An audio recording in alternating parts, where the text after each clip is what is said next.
All right, then we're gonna go ahead and get started here. Welcome everyone to another CPTC meeting. You guys can see my slide right now, right? Yeah. Okay, cool.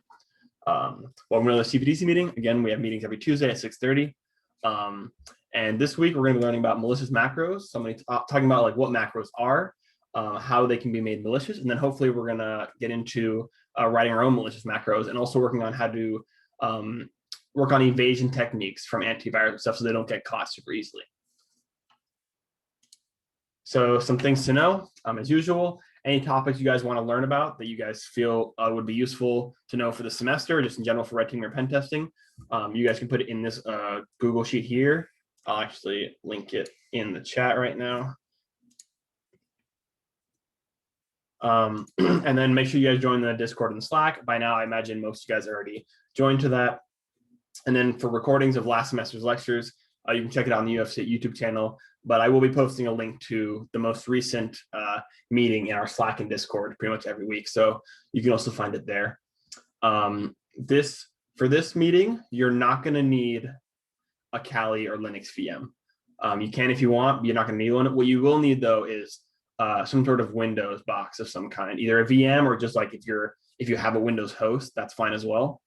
But if you want to follow along for the exercises, then you are going to need some type of Windows machine. And then again, just for future meetings, we use Try Hack Me and Hack the Box a lot for our meetings. We're not going to be using it for this meeting, but for a lot of the other meetings, we do use it. So make sure you guys make an account on Try Hack Me and Hack the Box. Both are free. So if there's no questions about any of that, then we'll get into what we're doing today. So we're going to be learning about malicious macros in Word and Excel, and other Office applications, not just Word and Excel. And then we're going to make our own malicious macro that is actually, I changed that. It's not going to steal a file from a victim. It's going to do something a little bit different. It's going to drop an executable and just run it essentially. So that's what we're going to be doing today. So what are macros? So macros are used to automate tasks in Microsoft Office applications and reduce like the repetition of tasks. Like for example, if you were like, I don't know, working at an office job or something, and you part of your job was making the same table over and over again for whatever purpose. You had to make the same table for different documents every single time. Instead of having to recreate the table every single time by hand, you can make a macro that will basically do it for you. So anytime you open up a new document, you can like run the macro and then it'll create the table for you, all formatted and everything. You can also do it for like inserting logos, formatting documents, basically like there's a lot of things that it can do to basically help ease people who are like doing a lot of repetitive tasks in any of the Office applications. You can write macro for it and it'll do it for you automatically, saves you a lot of time. And macros are written in a language called VBA, which is called Visual Basic for applications. It's like sort of a spin-off, I guess you could say, of just a normal Visual Basic language, but it has slightly less features than just normal Visual Basic. So, and are there any questions about, I guess, what a macro is? Okay, so if not, then you guys are probably also familiar with this yellow bar here in this picture, where it says enable content. This actually has to do directly with macros. So usually if you open up a document, an Office document of any kind, and it has macros in it, you'll see this yellow bar at the top, a security warning. And then if you click enable content, that will then allow macros to be run on that document. So for the most part, unless you know like what the macros in that document are doing, and you're okay with it, I would never recommend you guys to click enable content, because then that basically leads to, if it's a malicious thing, then it's it's kind of game over. So that's just sort of a tip. If you ever see this yellow bar here when you're opening a document that you don't know where it came from, never click enable content. There's just really no purpose to. So now we went over what are macros. So let's go over what are malicious macros. So like I was saying before, macros are written in VBA, and it's actually a much more powerful language than people think, and probably a lot more powerful than it should be. I'm like, the more I look into like writing VBA and stuff, I realize the amount of things it can do, like it shouldn't be allowed to do, because it literally serves no purpose for what a normal everyday macro should be allowed to do. And so because of it's so powerful, you can actually write VBA that does a lot of bad stuff. Now, the most common things you'll see malicious macros do are the following. It'll usually download a malicious executable from the internet and execute it on your machine, or it'll inject malicious shellcode into a currently running process, or it'll run PowerShell commands that can assist in doing either of the above two. Usually, it'll download an executable and run it, essentially.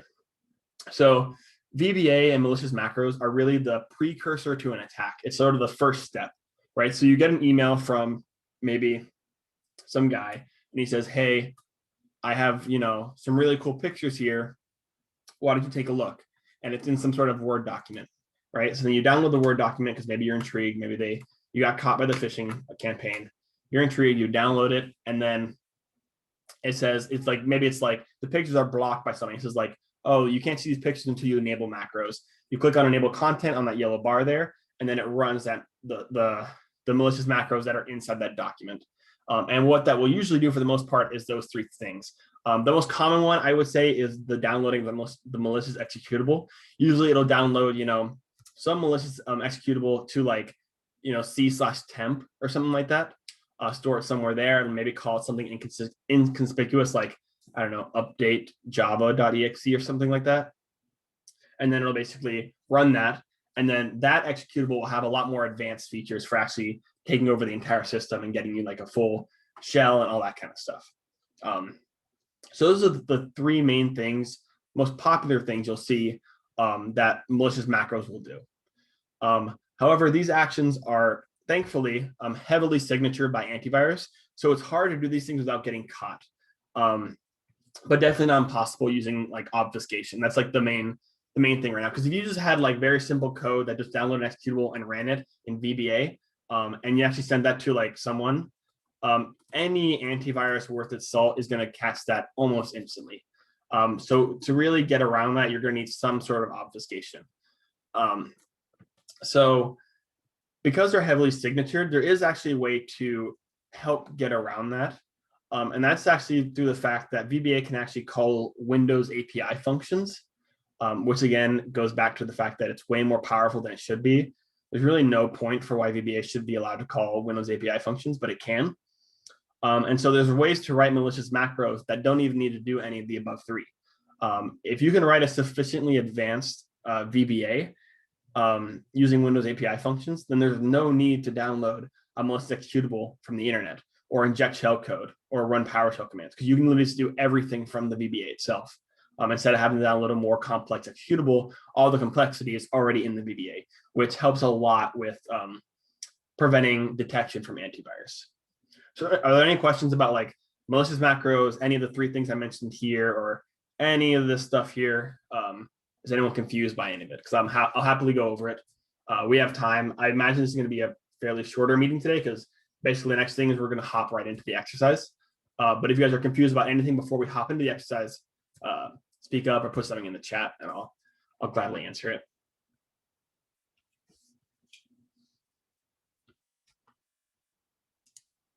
Okay, cool. So if not, then we'll get into writing malicious macro. So the first thing we're going to do, we're going to talk about sort of three different examples. First, we're going to write a malicious macro that downloads an executable off the internet and executes it. Then we're going to look at calling Windows API functions to do the same thing. And then finally, we're going to look at going undetected by email filters and email firewalls. So I'm going to start up my my Windows VM. And if you guys have Windows VMs or you guys are just on a Windows host, that works too. I'm just going to start this guy up. And if there's any questions while this starts up, let me know.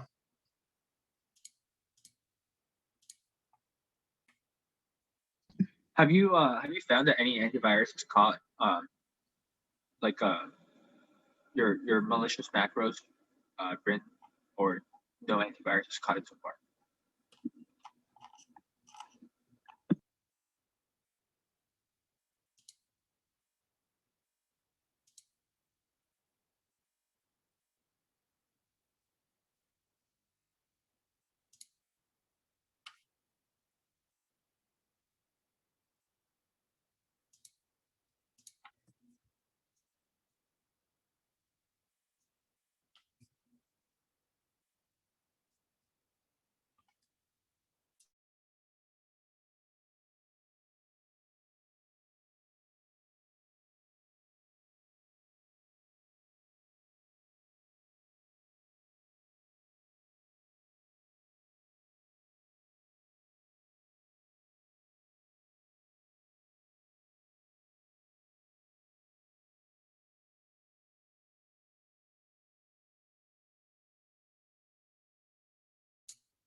Oh, no, I did not. Wait. Huh. You try again, Daniel? I didn't hear you.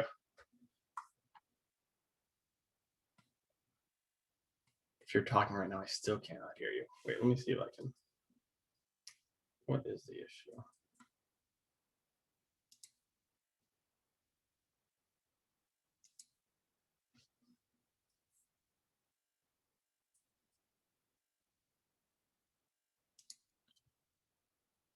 So you can still hear me, I just can't hear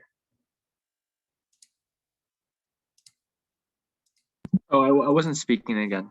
I don't know if you can hear me now. Have you found if your malicious macros have been caught by any AV? So the main thing I can really only test at the moment because I don't really own any like proprietary like paid for AVs. So I just do a lot of testing on Windows Defender, and for the most part, I've been able to bypass most of their stuff using just the main thing is the Windows API calls. That's the main thing that helps a lot with evading a lot of antiviruses. And like Windows Defender, like these days, is like just as good as like even like your top-notch paid ones. So if you can get past Windows Defender, there's a good chance you can get past the other ones as well. Let's figure out why.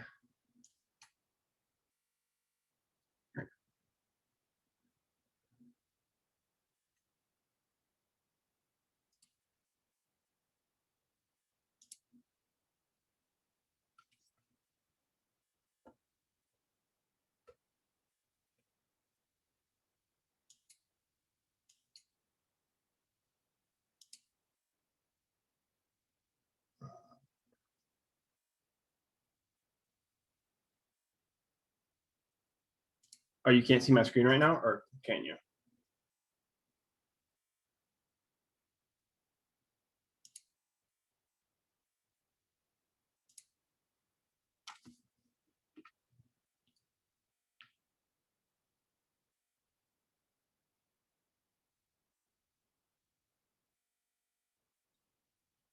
Can you try talking now, Daniel? I want to see if I can hear you. Hello? Hello, can you hear me? Okay, awesome. Now I can hear you. Can you hear me? Yeah, I can hear you. I can see the presentation in the VM. I wasn't sure if you were trying to share anything else. Can you see the Windows VM? Yeah, that's how. Yeah. Okay, cool. So you can see the Windows background.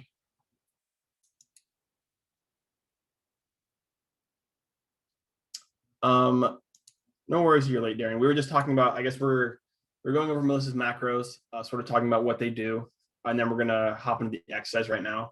Just to know, just like the three main things that Melissa's macros do are either download executables off the internet and run it, inject shellcode into a running process, or run PowerShell to help do either of the other two things.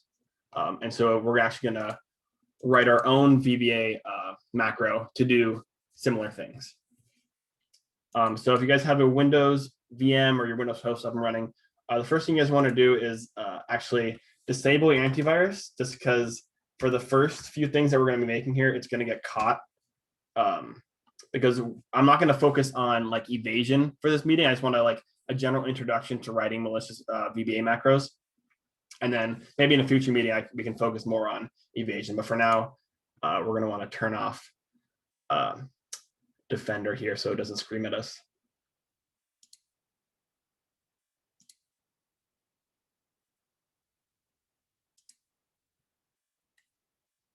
Okay, cool.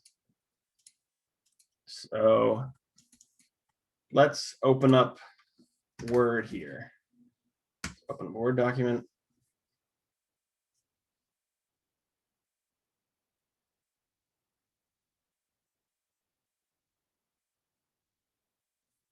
Then we're going to open up just a blank document here. Okay, let's just save it as, call it test macro. And we'll save it to desktop.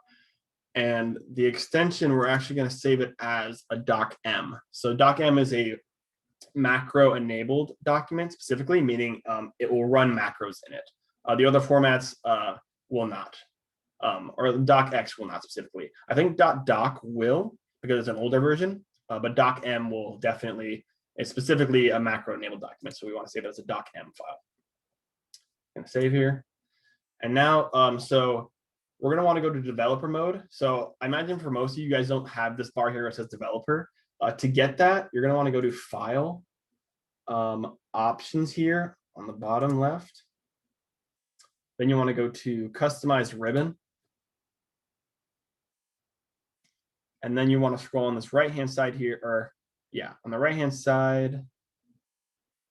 Is the right-hand side? Yeah, on the right-hand side right here's developer. You want to make sure that that checkbox is checked on. And then you just want to click OK. And you guys should then have a nice little tab here for developer mode. If anyone doesn't see that or doesn't have developer mode enabled, let me know and I'll try to help you the best I can.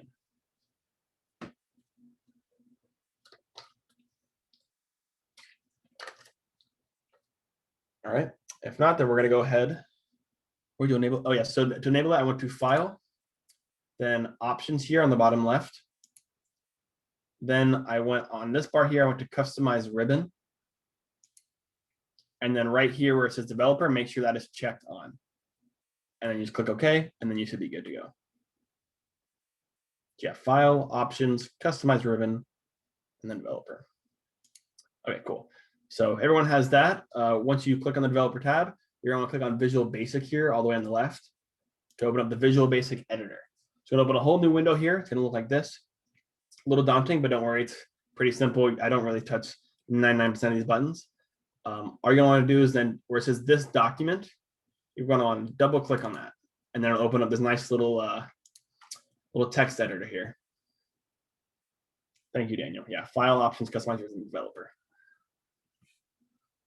So is everyone at this point here where they see a nice little prompt where they can type stuff? If you're not, then let me know. Does it matter if I open the normal thing on the left instead of project? So actually it does matter. Yeah, so normal, this applies specifically to the template of this. So if you were to make changes in like this one here, it would change for every single document that you open for the remaining future until you delete it. So if you just do this document, it'll only inside of the project, it'll only affect this specific Word document. And yes, save it as a docm. So you want to make sure you when you do like file save as, instead of a docx extension, you want to make sure it's a docm. Okay. It says project unviewable. I'll just try and close it and reopen it. Okay. Yeah, it's strange. I would say that.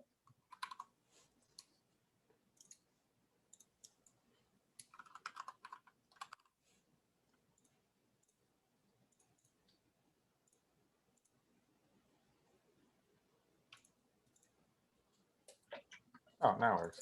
Okay. Okay, awesome. So if anyone else isn't at this point, speak now or forever hold your peace. Okay, cool. So once we're here, we're going to want to go to click on this top bar here where it says general and actually switch to document. And then it's going to like basically autofill this thing called document_new. We actually don't want that. We're going to delete that. Oh, wait, sorry, never mind. Go to document, don't delete that, but then go over here to the right where it says new and instead put open. And then it's going to autofill another document open, and then we can delete document new because we don't care about that. So then we just have this nice little document open here. Or you could you don't have to do the buttons, you can just type this out and it'll do the same exact thing. I just prefer for it to autofill for me because I'm lazy. But yeah, make sure it says private sub document_open. Now what this means is this, whatever code is within this, it's called a sub, but it's essentially just a function. In VBA, there are functions and there are subs. The only difference from what I've seen is that functions return a value, subs don't. Subs will just run the code inside, but it doesn't have to return anything. Functions will run the code inside, but it does have to return whatever value you specified. That's the only difference, but you can just treat them almost exactly the same, except for that. So what this means here, document_open, it means whatever code is inside this sub here, or inside this function, is going to get ran when the document opens up. So if we go here, we can see the list. We can see all the other options that we have here as well. If we had close here, we'd have document close. The macro will get run whenever we close the document. Or when you new is like whenever you create a new document, that'll run. And there's a bunch of other things you can add here. But document open is like the most common one because it makes sense that we want it to run as soon as the person opens up the document. We don't want to wait for them to close it or for them to create a new one. We want, as soon as they open up, double click our document, we want it to basically run. So that's why we have document underscore open here.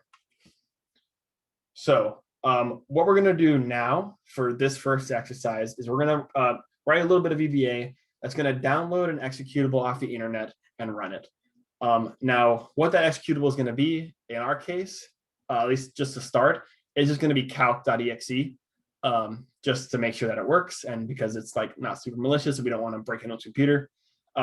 So what I'm actually going to do is I'm going to, and you guys can follow along here, is I'm going to get the copy of calc.exe from my Windows box, and like it's in C Windows System 32. And I'm actually going to upload that to my GitHub and just host it on there. So essentially, we're going to write code that's going to download calc.exe from my GitHub and then run that version of calc.exe. That's essentially what we're going to do. So I am going to open a file explorer here and go find calc.exe. For those who don't know where it is, it's in the C drive. It's in C Windows, and then you go to System 32, and then you scroll down all the way to calc. All the way right here, so calc.exe. So I'm just gonna copy that over to my other box so I can upload it, but however you want to do it, just figure out a way to, I guess, upload it to your GitHubs. If you guys don't have, I would definitely recommend making a GitHub if you don't have a GitHub. But if you don't have a GitHub right now, you can actually just use my link to my calc.exe's GitHub. That would work just as well. So yeah, if you don't feel like uploading, you don't want to spend your time, you can really just use my link, and I'll provide it in a second once I upload it. But let's go to my GitHub. I already created a repository for it. I called it macro test. And I actually already have it uploaded here, but just for sake of demonstration, I'll delete it and then re-upload it. So I have my repository here that I created. I'm gonna go ahead, add file, upload file, choose my file. Then I'm gonna go to calc.exe, open that up.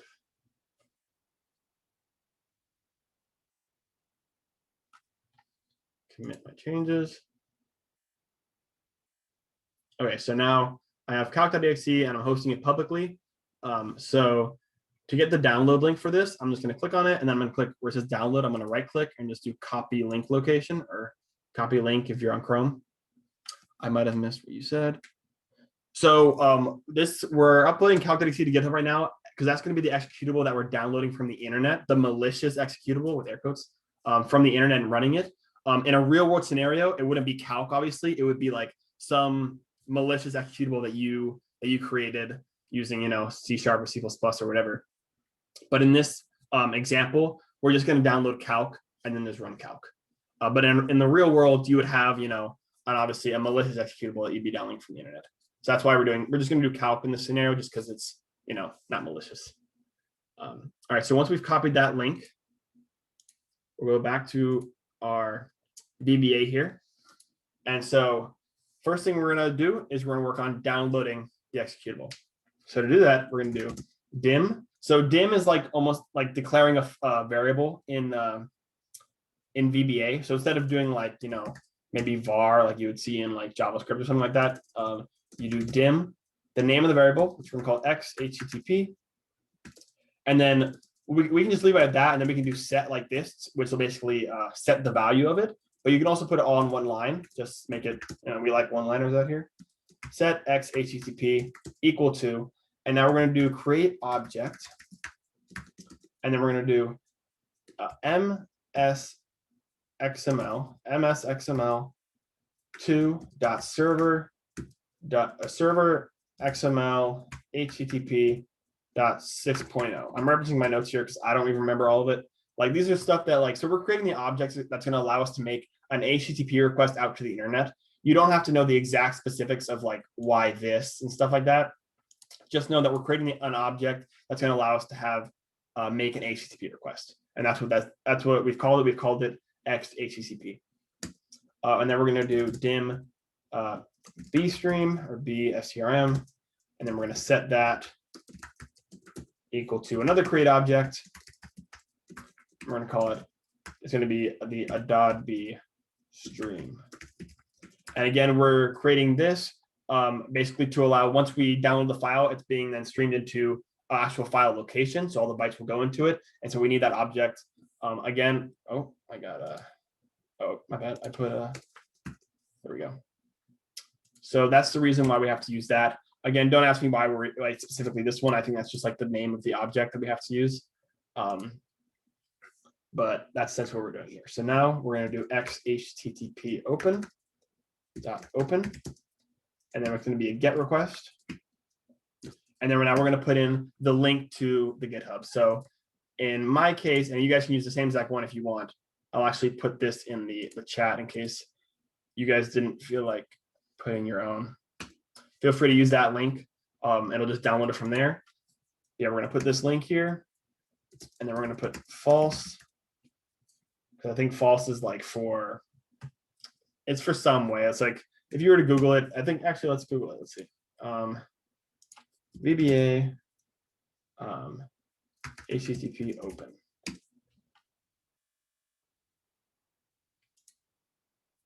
Let's see why we have to provide false.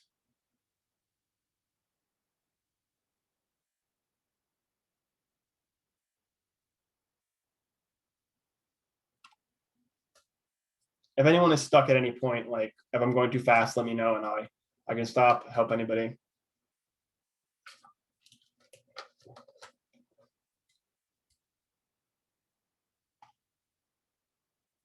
Does it tell us? Okay, let's go to the official Microsoft documentation.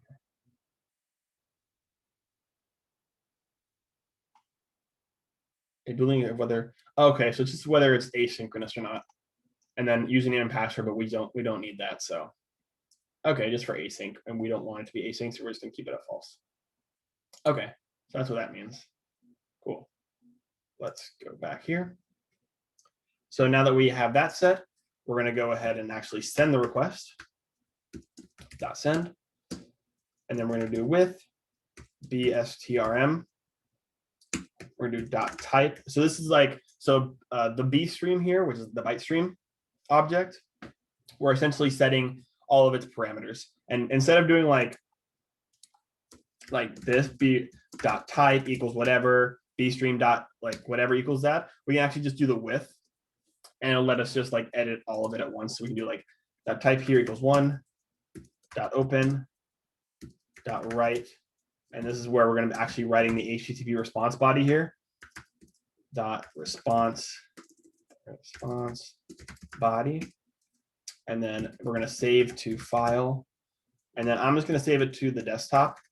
So for me specifically, /user/John/desktop, and I'm going to call it, I don't know, I'll call it malicious.exe, right? Or I'll just call it mal.exe for short.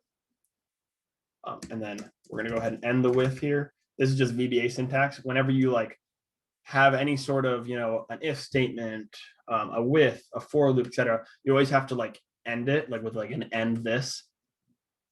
All right, so now we've successfully downloaded, or we've written code that will download the calc.exe from the internet and save it to the desktop essentially right now. And it's called mal.exe. So now we want to actually be able to run it. So to run it, there's actually just a super nice shell function in VBA that will let us run it. So we do shell, and then we pass in the executable that we want to run, which is going to be c/users/John/desktop /mal.exe, right? So is anyone confused about what we have here so far? we're downloading calc.exe from the internet, saving it into the desktop as mal.exe, and then we're running it here. Is anyone not at this point, or is anyone confused by anything I've done so far?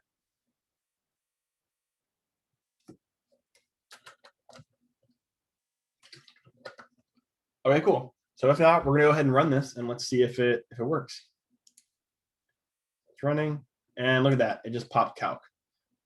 So if we actually go to our desktop now, we can see a mal.exe, and look, it even has a calc logo because it recognized that it was actually the calculator app. So we just successfully downloaded a malicious executable from the internet and ran it. In this case, it wasn't actually malicious, but in a lot of cases it would be. And we actually, in this next part here, we're actually going to do the same thing, but we'll do a reverse shell just to prove that it actually does work. So is anyone confused about what we just did here, or what this macro does, or how we did any of that? Can you share your code? Can you share your code real quick? I'm getting a Yeah. downtime. Is it like zoomed in enough, or is it a little too small? Oh no, I can see. Fine. Okay, cool.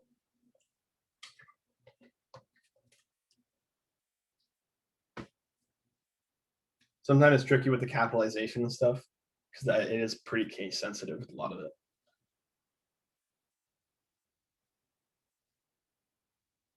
So I'll leave the code up, but I'll open up my terminal here, just sort of off to the side here. So you guys, if you guys don't have like Linux or like Meterpreter installed or anything on your computer, you can just like watch for this part.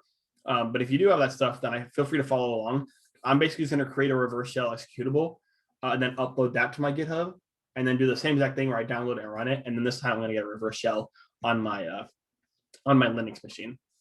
So we're going to go ahead and do MSF Venom. No complaints with that macro. I tried it. Oh, interesting. It could be because it's like calc.exe isn't malicious, so it's not flagging it. Although I thought it would have flagged, like, making outside requests of some kind, but I guess not. I guess let's see what happens when we try a reverse shell. I'm probably gonna have to Google how to. I forget my syntax. MSF Venom. If anyone knows the quick command for making reverse shell in MSF Venom, put it in the chat if you could. If not, I'd find it right here.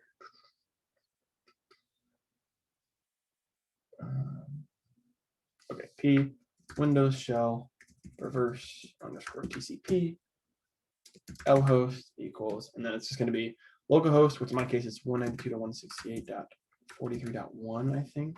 Let me check that.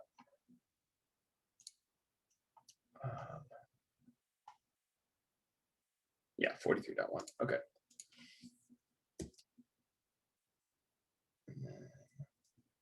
L port is going to be always 1337, and then -f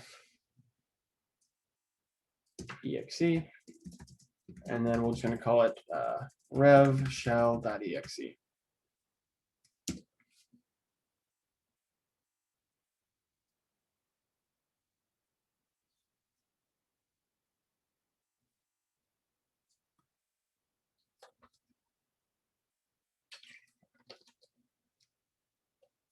Okay, cool. So I'm gonna go ahead and upload that to my GitHub now. That file, upload file, choose file, and then it was called rev shell.exe. Oh wait, it's in here. Right? Yeah, there it is. Okay. So we're uploading our reverse shell now instead of the calc.exe. So we're going to do same idea as before, but we're actually going to execute something malicious now that actually, and this will almost certainly get caught by AV because Windows Defender has a lot of signatures for interpreter stuff. So this will get flagged. So this one I have to have my antivirus off if I want it to work. Okay, cool. So we're gonna go here. We're gonna, same thing, right click download link, copy link location, go back to our VBA here.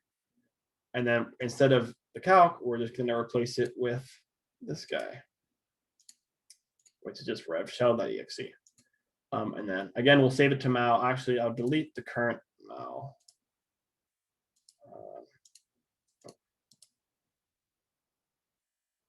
I'll delete this one. And then, okay, everything will suit. So now I'm going to start up my listener here. All right, let me just clear. Okay. So now I'm listening on port 1337. So now this VBA is going to download the reverse shell executable and run it, which is going to connect back to this box here on port 1337. And hopefully we'll have a shell. So let's run this and see what happens. Connection received. Okay, so we got something. It looked like it might be, okay, I finished. Usually we'd see something though. I don't know if that, okay, it doesn't look like it worked as intended. Let's see if it actually, okay, it actually downloaded it. Let's see if we just double click on it to run it. We get a connection, but nothing. Okay, it could be that I probably generated the payload incorrectly, if I had to guess. Let me, If anyone knows the right way to actually generate reverse shells, let me know. Is it like Windows x64? Yeah, I think you have to put x64, otherwise it makes it 32-bit. Gotcha. And is it like, I know there's shell slash reverse CCP and like shell underscore, and one is like staged, the other one isn't. Let me see.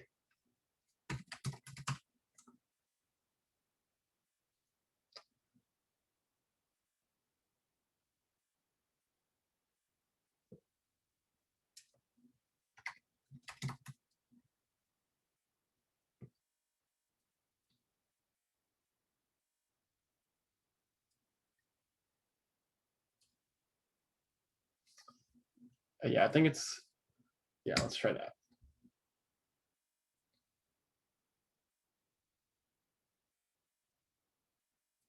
While that's doing that, we're gonna go ahead. This guy. Okay, so, oh. Do you have Windows AV disabled? It won't let me run. The calculator one is interesting. I thought, at least from Claire's perspective, it seemed like it didn't have any issues with it, but I guess just in case, it could be flagging something for some reason. So you probably are going to want to have Windows AV disabled for that. Definitely for the reverse shell part, because that's definitely going to stop it. But I guess for the calc one as well, or yeah, for some reason, I don't know why it would be having, it would flag on one machine, but not another, but try disabling it and then see if it lets you run it. Okay, so we got that. Let's re-upload that to, delete that guy, and then re-upload our new one.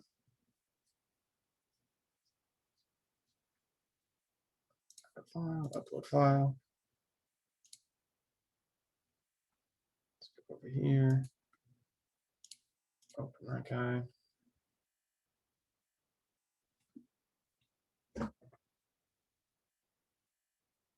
Commit our changes.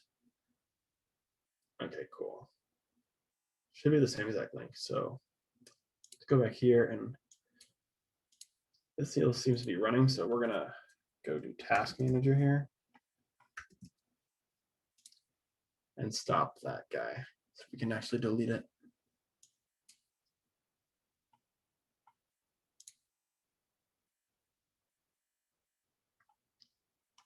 And there it is. And task. Okay, and now we will delete it now. Cool. Okay, so let's start up our listener again, and let's hopefully it works this time. Let's see what happens. Still getting just connection. Which is really weird.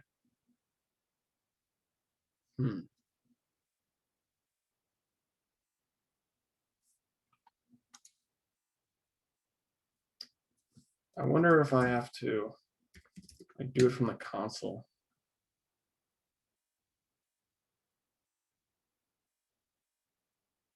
Yeah, it could be, but like I specified specifically just a shell. But let's maybe just in case. Multi-hammer, show options.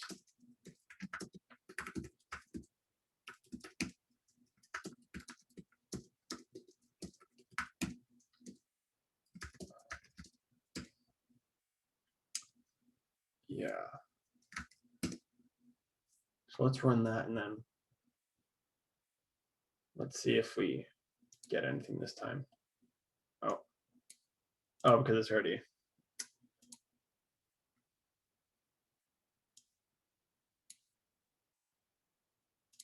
Details here. Oh, I have to delete it.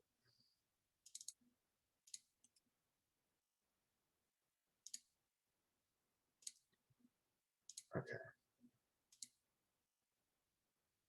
Okay, so it says command shell session opened.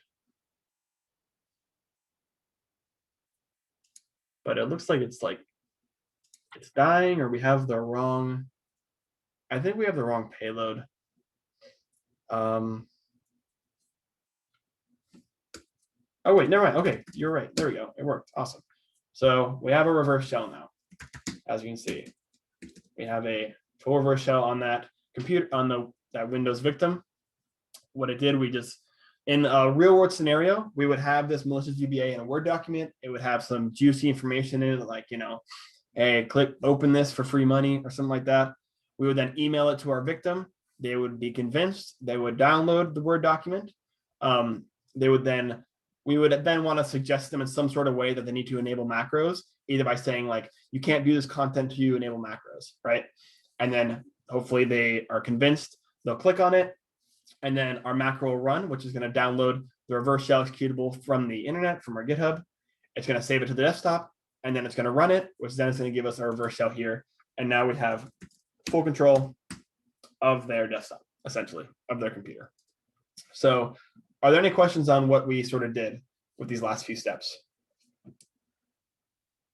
So did you get the payload to work through MSF console or with the macro?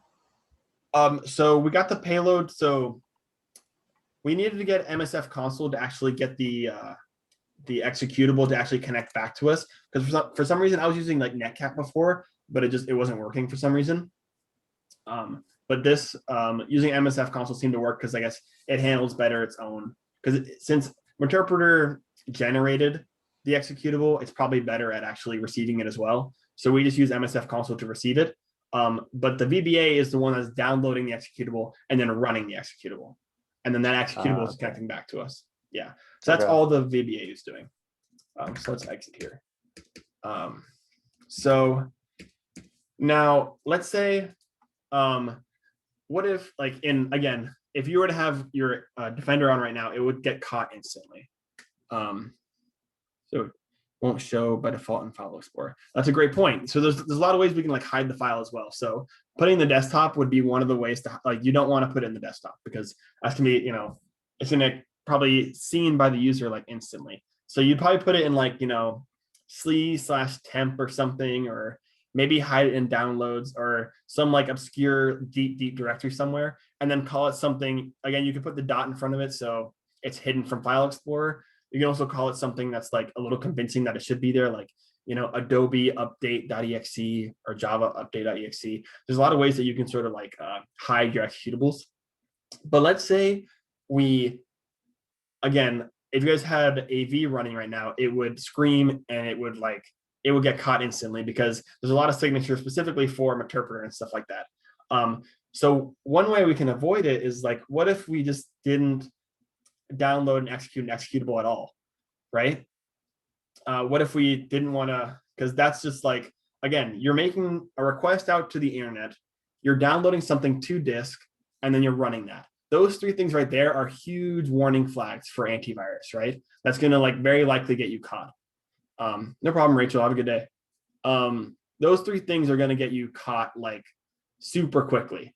So let's say we want to avoid all three of those things.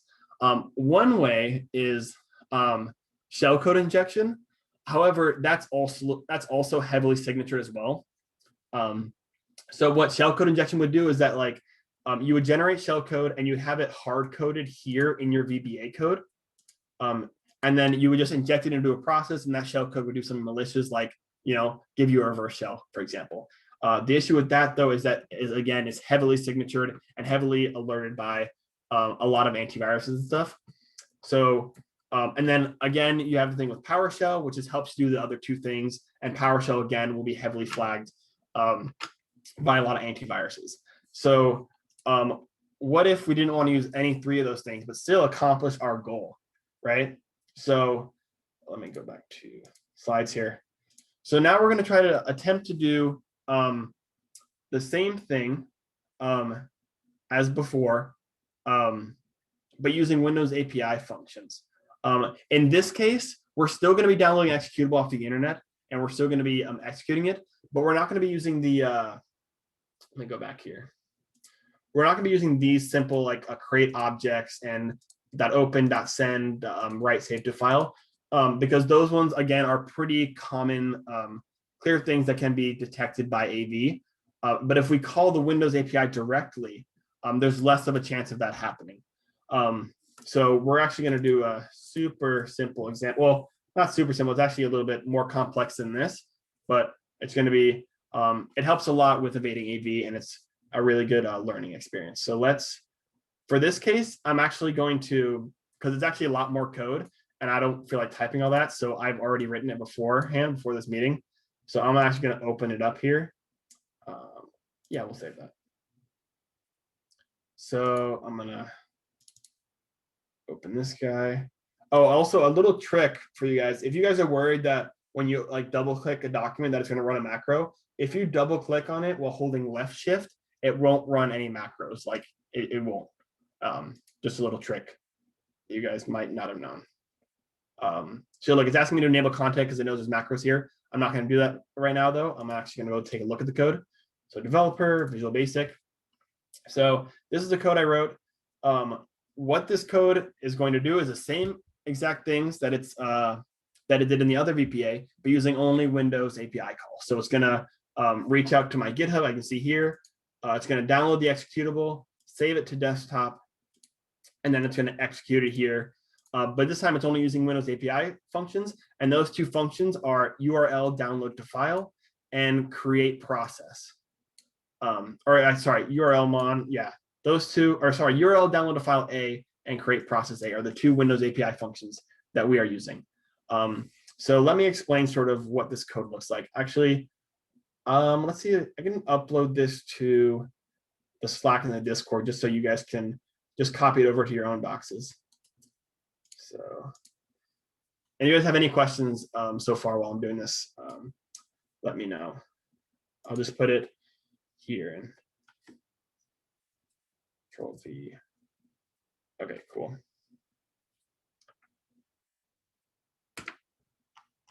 Hopefully that format's okay. Close that.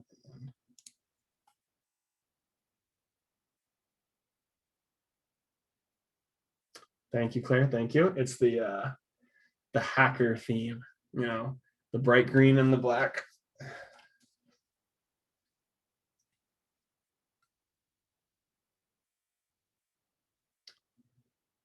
Discord taking its sweet time. Okay, let me go here.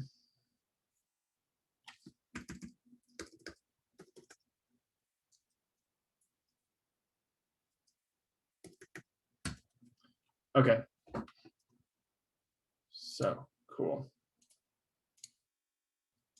All right, so I posted on there. So you guys can just copy that over to your VBA. So you guys have the same thing as mine, and then we'll go through what this all means. So everything above this line here, or this line right here, all of this stuff is all of our declarations of our functions that we're going to be using. So what we have here, let's start with this guy first. So we have our function URL download a file. So we have it private and public. It's just like similar to like you would see in other coding languages as a result to like calling functions and stuff. For the most part, you're going to want to call it private, and then we're declaring it because we're declaring a function. Up until like starting with the most recent version of VBA, I think VBA 17 and up, you're required to put PTR safe or pointer safe when declaring functions like these. I think the reason for that is so it's compatible with both 64-bit and 32-bit systems. So if you're, for whatever reason, working with a version of VBA that's older than that, which you're probably not, then you wouldn't put pointer safe. But if you're the most up-to-date version, then you're going to want to use pointer safe. Remember to change the username on the code. Right, that's right. If you're like to your own executable, you're going to make sure your GitHub username or to your wherever you're saving it to, make sure it's not users John, unless your name is John and you have a really cool name and you also have that username on your desktop, then you should be fine. But yeah, make sure you guys are changing that if not. So again, pointer safe. Is this being pasted below end sub? Oh, great. So in this case, we're not going to have any subs at all. So that your previous code, I mean, if you want to like open up a new document so you don't delete your previous code because you want to look at it later, you can. But we're not going to have any of our old code anymore. So you can delete all of that or open up a new Word document to play with. But we're not going to have any of this stuff anymore. Yeah. So we're again pointer safe, so it's compatible with 32-bit and 64-bit systems. We're declaring a function, and we're calling this function URL download to file. And then we're actually, this function is originating, like this isn't our own custom function. This is a function that the Windows API provides, and we're trying to use that one. So we have to know the library that function resides in, which in our case is in URLmon. So if you wanted to figure out where where that would be, like if you didn't know just by me telling you, if you were to like Google, sorry, how do I move this over? Okay, cool. If you were to Google URL, what they're calling it, URL download to file. URL download to file. Then you go to the official Microsoft documentation for it. And then I think if you scroll down here, it will tell you what library it comes from, urlmon.lib. So if you're thinking of like, oh, I like to call this Windows API function, but I have no idea where it comes from, if you just go to the Microsoft documentation, it'll happily tell you. So urlmon, and that's why we have here, we're getting it from the lib urlmon. And this underscore here is just so we can put it all on another line. So it's not a super long line. Like this right here is exactly the same. I just don't want to be super long, so it's actually more readable. So I'm just doing an underscore, and then you hit enter, and then you can sort of have it all like that. So it's not on one massive long line. So yeah, we're getting it from urlmon, and then we have alias here, and then this is the actual function name in the library. So if we go back to the documentation here, you can see, or it's not this one. You'll see it in the actual library. It's actually called URL download to file A or URL download to file W. And the difference between that is like really just like, I think the size of the bytes it's like working with. Like W is for like wide char and A is just for like normal char. It doesn't make that much of a difference. But I like to use A because I think it works on like basically everything. I think W might not work on everything if I remember correctly. But I think it's always safe to use A. So that's like the name of the actual function inside of URLmon library. So that's why we have to have the alias for that. And then here we basically just are declaring all the parameters that function takes. So we have here, you would put like by val in like, this is VBA syntax, by val, the name of the variable, and then as, and then the type, like, if it's, a long, an integer, a string, etc. So here it takes pcaller here as a long, and then it takes SURL as string, file name as string. These are some flags and stuff that as long, etc. This is like, you can read like the Windows documentation and know what each one does. So feel free to do that if you like. But this is basically how it's being declared right now. And then as long here at the very end means that this entire function then returns a long, which a long, people don't know, is just an integer that can hold more space, essentially. This represents an integer, but it can go for like a lot higher number wise, essentially. So any questions, I guess, on like VBA formatting for how Windows API functions are like declared? Is anyone like confused about that? I know that part can be a little bit confusing, but if anyone has any questions, I can try to clear it up.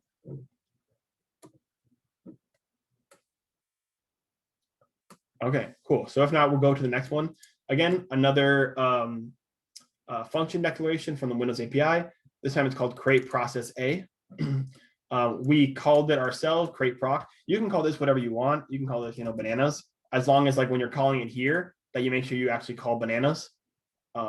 This is basically like you can call it whatever you want.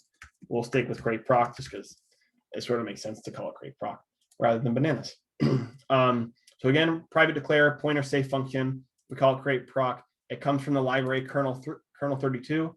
Again, if I were to just Google create process A, go to the documentation here, scroll. Okay, I don't feel like scrolling that much. I think there's okay, there isn't. I have to scroll all the way down.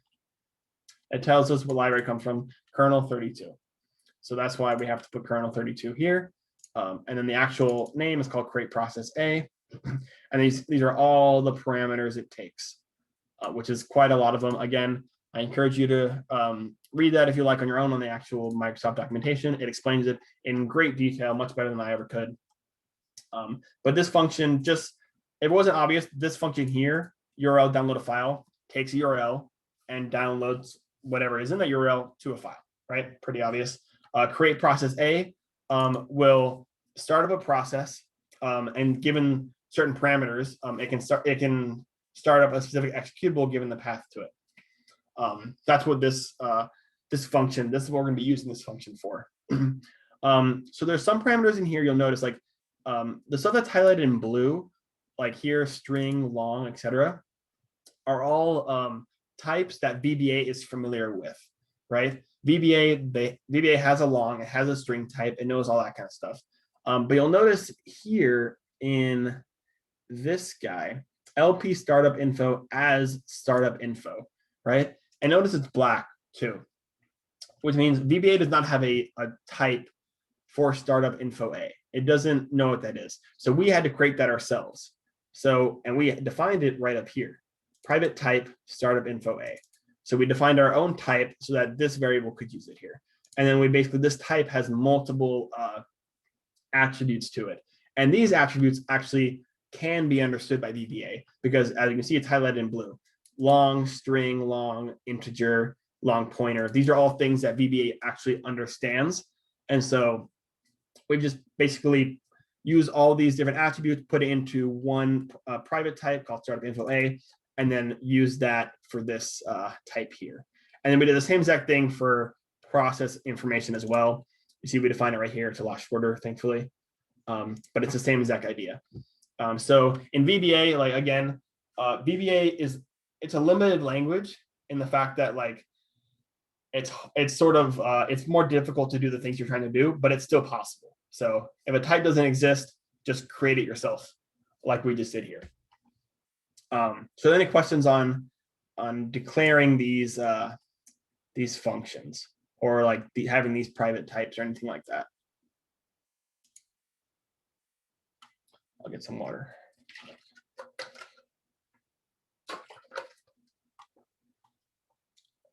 Okay, cool. So if not, also this is actually the last one here. We actually declared one more function from the Windows API called zero memory, comes from kernel 32. It's called RTL zero memory, and basically just you given an object of some kind, it'll, in this case, a startup info A, it'll basically zero out any data. So there could be like random data inside of it. It's just going to turn it into all slash zeros, just fill it up with zeros. So that way you don't have any sort of like bugs or crashes or anything like that. So now let's get to the actual function that's actually like doing everything. So we have this function here called download execute. What you could do is actually put this, have this function here and then have like a sub on like document open that then calls this function. That way when the document opens, it'll run this. But for you guys probably already understand this, we're just gonna just run it directly from here. So we have our function download and execute. We have a source file variable here that we just have a link to our executable. And actually I'm gonna change that to our reverse shell one since we've been using that and we know it works. So we'll copy that link. We'll go here and we'll paste it in right there. So then we have that pasted here. The download path, basically like where it's going to be downloaded to. Again, I chose the desktop and it's going to be called API_mal.exe.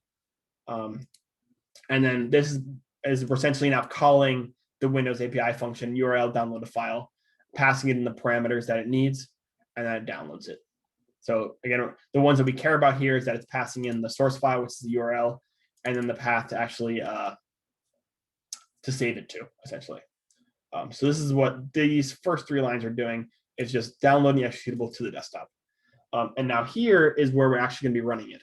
So like I was saying before, we need to pass in a startup info A type to it. So we do declare a variable called SI, and it's going to be the type startup info. First thing we're going to want to do is zero out the memory by calling this function here, this guy here, and be declared. So we call it here to zero it out. And then we're going to set in one of the parameters for it, which is the only required parameter to actually get create process to work, which is just setting the .cb parameter, which we have defined right up here. And we're just setting that to the length of the actual entire object, which is just len of si. But that's the only thing that we care about for startup info. And then again, we're declaring PI for process information, which we had defined right here. So, and we don't have to change anything with that. We don't have to like add any values to that. We just have to declare it and then pass it in. And then again, I just have a dimmed worked as a long pointer, which because create process returns a long pointer, we need to declare it as a long pointer, and then we set it equal to that. So then we just get their value from that. And I believe create process just returns like, if there's an error, it'll just return the integer value of the error, so you can like look it up and figure out what you did wrong if it doesn't work. But here we are calling create proc, which is we defined right here create proc, which is calling create process A, and then we're passing in all the values that we need. Again, I encourage you guys to look at the documentation, understand what each of them are. But the only ones we care about right now is the path to the executable, which we had saved to desktop, which is API_mal.exe. So that's basically what this entire VBA script is doing. Is anyone confused or has any questions about any of this stuff before we actually run it?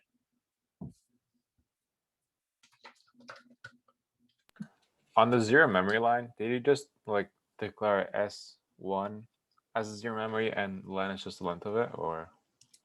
So right here I have zero memory, and then I pass in SI, and then I pass in len. So in VBA, you don't actually function. Oh, okay. Yeah, you don't have to put parentheses, so you can like that.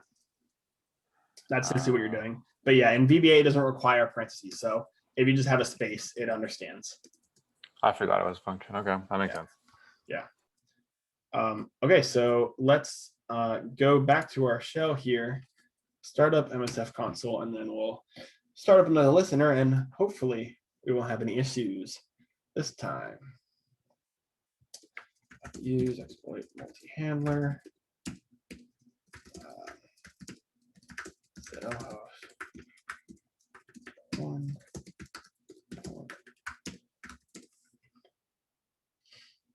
Okay, it's listening, so let's give this a run and see what happens. Oh, the macros in this project are disabled. Oh, okay. Yeah, so another thing, we have to make sure we enable content here. And then we'll go back to here. And then we'll go ahead and give this a run. Oh, and look, we got something here. And look at that. We got a shell. So but essentially we did the same exact thing we did with the other VBA, but we added more, I guess you could say, obfuscation to the VBA. So it's less likely to get caught by antivirus, because instead of calling the normal download files and executes, we're using the Windows API calls directly instead, which is why it also requires more code, because, you know, more work in order to more reward, I guess. So does anyone have any questions about what we've done so far, or what, I guess, any of this, you know, why we need to do this, what it's doing, anything like that? Or any questions about the code specifically? I have a question. So you would still need to find a reverse shell that's more obfuscated, right? Because the one you have right now, it's could be detected by AV, correct? Exactly. Yeah. So in this case, it would still get detected because we're using a reverse shell that's, like, you know, highly signatured, because Meterpret is very popular. AVs have a lot of signatures for it. So this would still get caught by AV, but it would only get caught because of the reverse shell, not because of the code here that we have in our VBA. So yeah, there's always, like, you have to basically, obfuscation is a whole, like, you can't just obfuscate one part of it and expect it to help fix everything. You have to obfuscate every single part of your sort of attack chain. And so that actually, I guess, segues in nicely to the next part I want to talk about, which is, let's say, similar to what I was talking about before, let's say we didn't want to, because again, this code right here is still doing the three things that I was talking about before, which is it's making a request out to the public internet, it's downloading an executable to disk, and then it's running that executable, which are all three things that are highly detected by antiviruses. So let's say we didn't want to do any of that. We didn't want to download an executable or write any files to disk or start up any executable, right? We don't want to do any three of those things.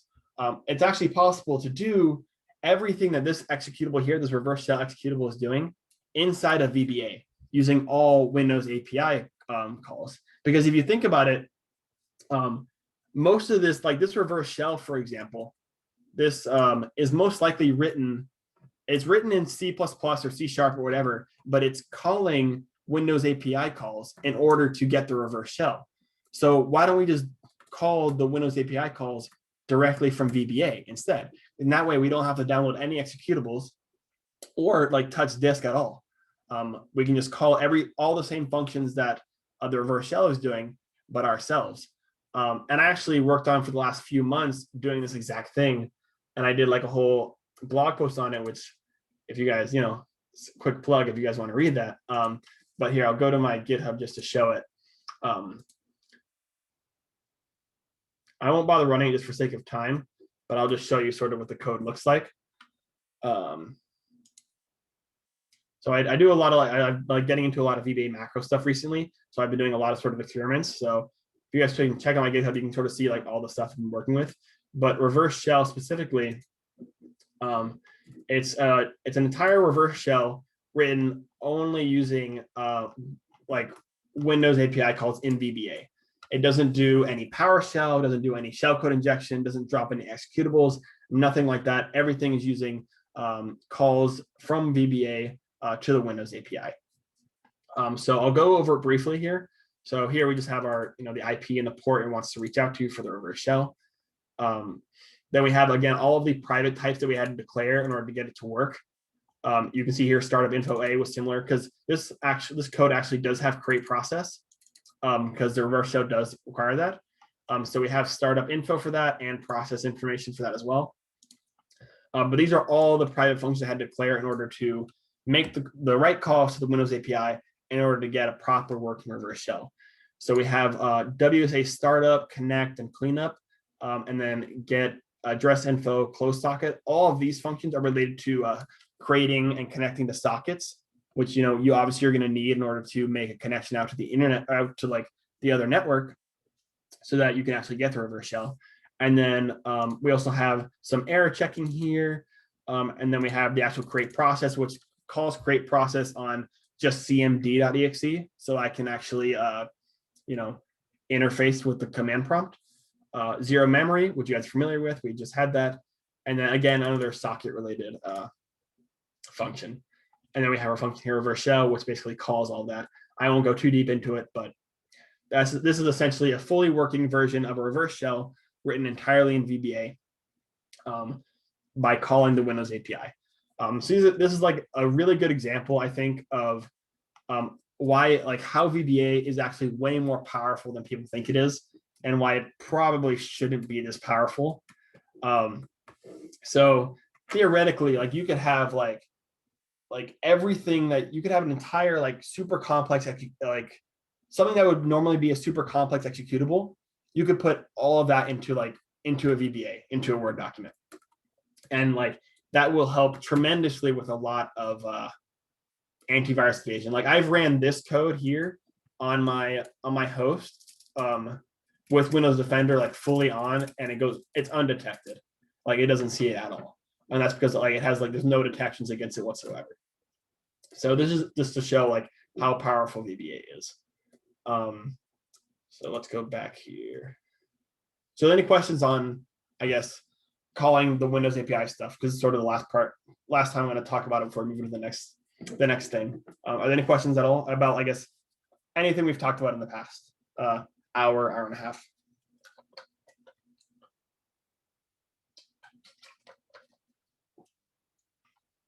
Okay. If not, then we'll get into our last part here, and this part's going to be quick. So, or I hope it shouldn't be too long. So I'll go back here. So we're going to look at going undetected by specifically email filters and firewalls. So we talked about evading like antiviruses on the host, but remember the first stage of getting a malicious macro to like actually run on someone's computer is sending it to them, right? Getting them to actually download and run it. And 99% of the time, it's going to be sent over email, right? So we need to make sure that it can actually get past those email filters.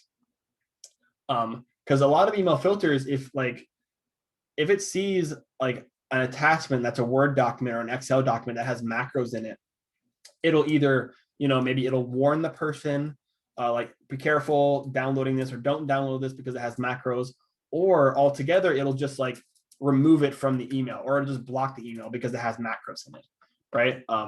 Depending on the company. So we want to make sure that like we're actually getting to that first step and actually bypassing these email filters and these firewalls. So to do that is an interesting thing that this was like almost a year ago. I had found this, or I had read some obscure blog posts related to it, but no one had really like used or talked about it before. And I decided to sort of look more into it and ended up writing a tool to help with it. But we're going to use something called remote template injection. So I guess I'll first describe what a template is. So if we open up Word here, right, and it's going to show this stuff here. So to create, let's say if we go to like new, and we can see here, there's a whole different load of preloaded Word documents that we can choose from. These are known as templates, right? So let's choose one. Let's just do blue-gray resume. Create. All right, it says downloading your template, and it's using it.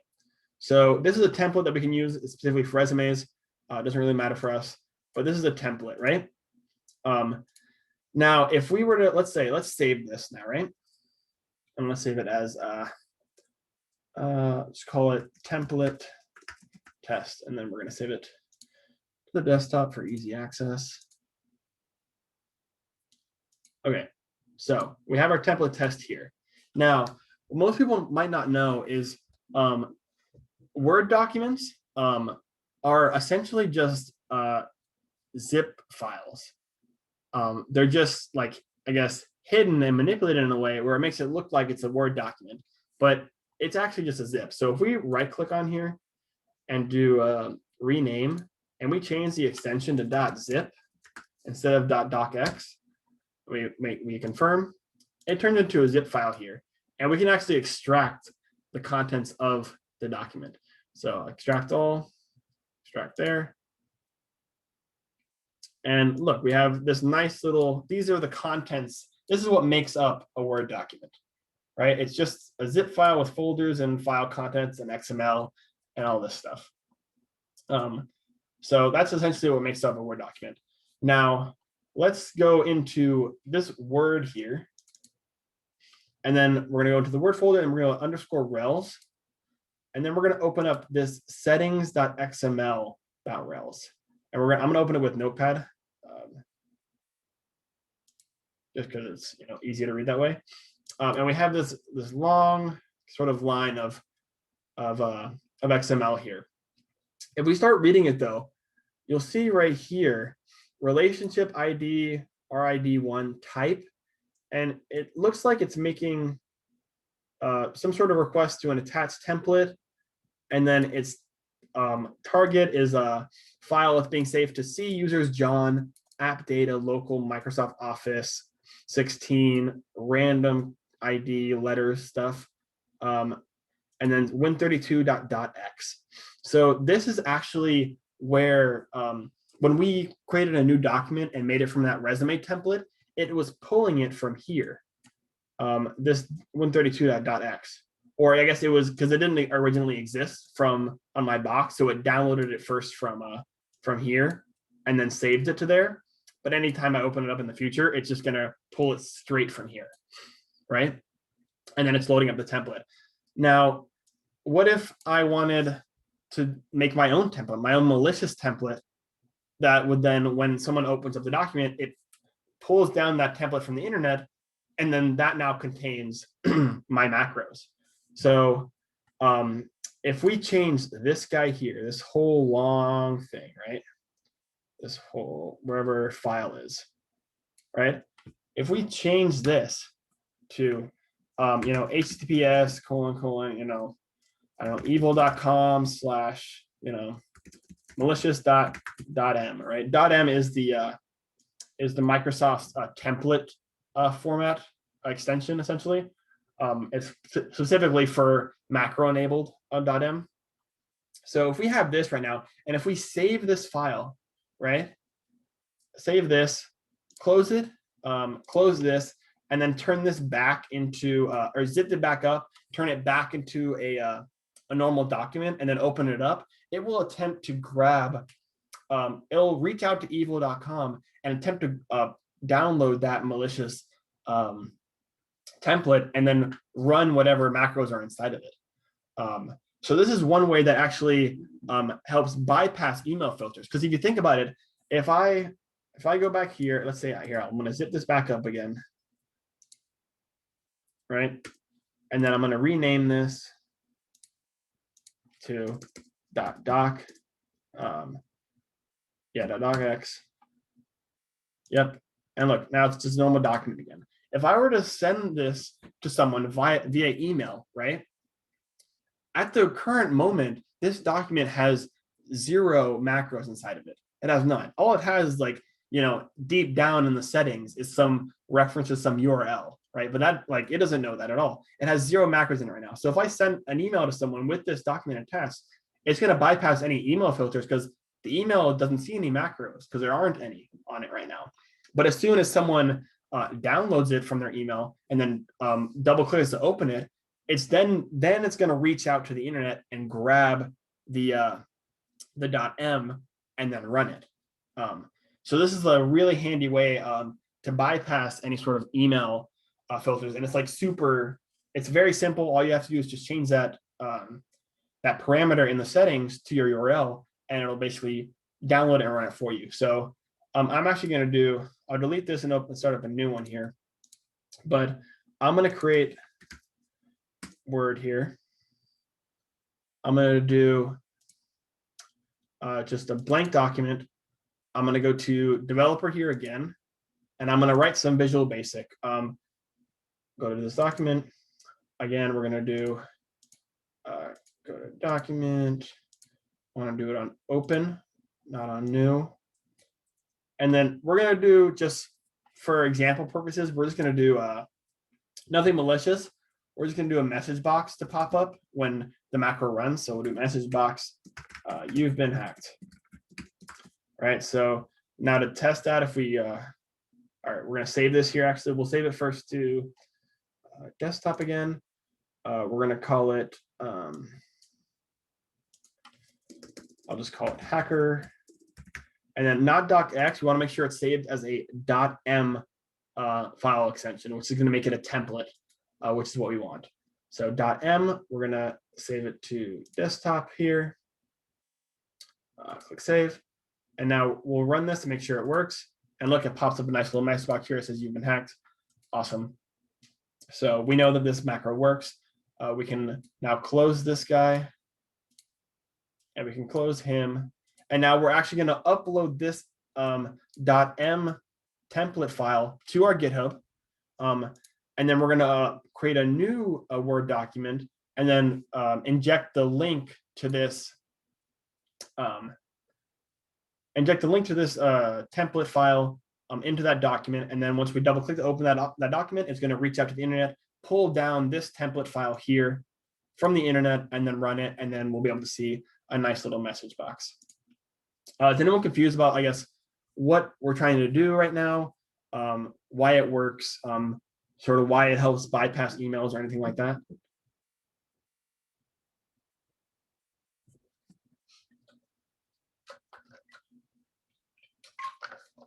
Okay. So you're just defining a template with a macro that like any file, any doc can use, any Word file can use.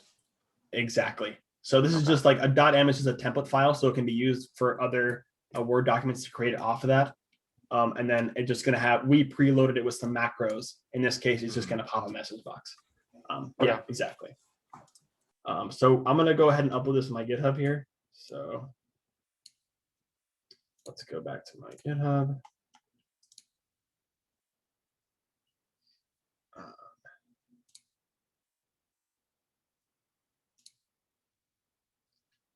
And then I'll go ahead and upload another file. And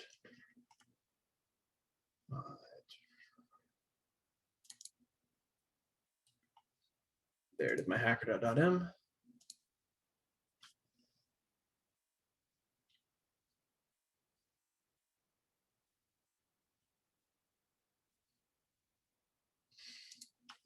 I have really slow internet, so it's gonna take a second. Okay, cool. All right, so awesome. We're now hosting hacker.m on our GitHub. Let's just grab that download link, right click, copy a link location again. So I actually wrote let's exit that. A nice little tool that'll sort of, so we don't have to worry about, potentially like screwing up our zip file or anything like that, like, having to unzip, edit, rezip, all that kind of stuff. I wrote a tool that just does it all for you. If you guys want to use it, if you guys are following along, it's on my GitHub. It's called Remote Injector, and it'll basically just injects the link to the remote Word template into the Word document. So that's what I'm going to use. Feel free to use this too if you'd like. For those following along, I'll put a link in the chat. So let's go ahead and do that. So first, I'm going to create just a normal Word document here. Actually, let's delete this here just so people confirm that it actually is pulling it from the internet. I'll delete it from there, and then I'll also delete it from the other place I have it saved, which is right here. Awesome. So delete. Yes. Okay, so right now, hacker.m does not exist anywhere on my computer. It only exists on GitHub right now. So now let's go ahead and open up another Word document here. It can just be just a blank document. Oh, wait, no, sorry. Let me specify. It cannot be a blank document. It has to be one that already has a template in it. So if we do file, let's do modern chronological resume. Let's just do that one. And the reason why it has to be a templated file is because if it's just a normal blank document, it actually won't have that specific parameter in the settings. When you unzip it and go to the settings file, it won't have the parameter to get a specific template. So it has to be a Word document that's formed from a template like this already. So let me actually close this one because I don't want it. Let me open up this guy here. And then we're going to go ahead and we'll save it here. We'll save it to desktop. And I'm going to call it free stuff, please open. Save it here, and you can save it as a docx. So we'll close that here. So now we have a guy here, free stuff, please open .obx. Now, if I open this right now, and nothing, it's not pulling anything, right? It's just opening up this like it's just a normal resume, right? We haven't done anything to it. But I'm gonna now run my tool on it. So I'm gonna move it over here so I can access it. I am going to go here. So I did a git pull to get my tool. If we just do the help page -h, we can see it takes in a -w, a URL, which is a remote URL to the template, and then it just takes in a positional argument, which is the .docx file to inject the template into. So we're gonna do Python 3 here, remote injector -w, and then I think I already saved the URL. I did. Oh wait, no, wrong URL. I got to put in the other one, the one to my actual .m, which is this guy here. Right click on here, copy link location, go here. All right, pasting in the URL. Let's go back here. Okay, so yeah, I pasted in the URL, and then I'm going to specify the file to inject it into, which in my case is located in shellcode testing, free stuff. Please open .docx and hit enter. So the URL injected and saved to the same place, free stuff _ please _ open _ new .docx. So now we can delete this guy because we don't need him. We have a new one. We have the new guy here. So in this case, this is where we would then send an email to a victim and have this document attached to it.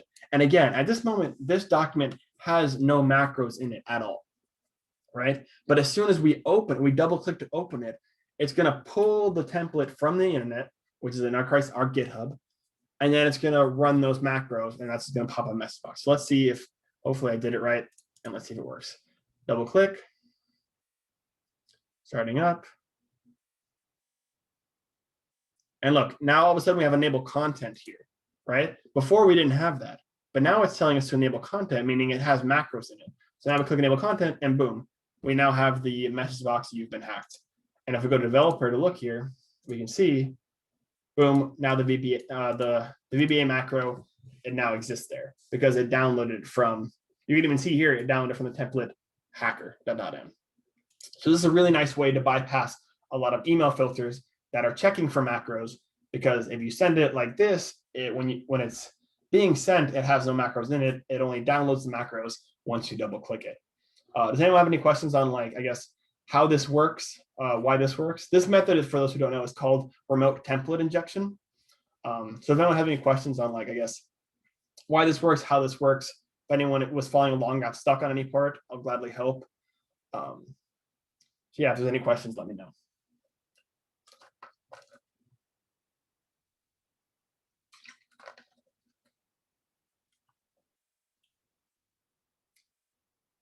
Okay, cool. So if not, that is going to conclude today's meeting. I hope you guys enjoyed and learned a lot. If you guys have any questions, like after this meeting about, macros, VBA stuff, send me a message on either, Slack or Discord. For future meetings, I think next week I'm going to be continuing with the OWASP top 10, and maybe also take a look at CSRF. Just because in the last meeting, we only got to do like 3 of the OWASP top 10s. So I'm probably going to continue working on some more next week's meeting. And again, just to emphasize, if there's any topics that you guys want to learn in pen testing or red teaming related, put it in this Google sheet here, which again, I'll link in the comments. And then similarly, if there's any topics that you'd like to maybe present on in a future meeting, to help other people learn. Again, I only know like small little things related to pen testing and red teaming. Like no one can know everything. And so it'd be great if you guys like maybe took a few weeks to learn about a specific topic in pen testing or red teaming, and then teach a meeting or conduct a meeting with it and host it yourself. And then we can sort of learn from you, and then everyone just learns from each other. So if there's any topics you'd like to learn about, put it in the Google sheet. And if there's any topics you'd like to present on, again, also put it in the Google sheet. and then also maybe reach out to me in Slack or Discord, and we can sort of work on the best time for you guys to present that. But if there's no other questions, I'll stick around for a few minutes if there are any questions. But that's the end of the meeting, and I'll see you guys next week.